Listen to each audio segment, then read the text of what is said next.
Yung AKAP, nagkaroon ng pag-uusap tungkol dyan.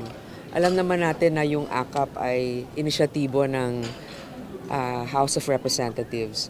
So, pagdating sa mga ganon, inexplika nila kung bakit ito ay isang paraan na mas makakatulong sa ating mga kababayan.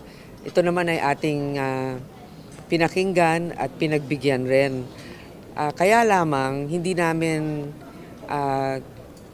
na pagkasunduan namin na babaan ang pondo para sa AKAP. So yung initial amount na hinihingi ng House na 39 billion if I'm not mistaken, medyo napababa natin sa 20 about 26 billion or 20 plus billion.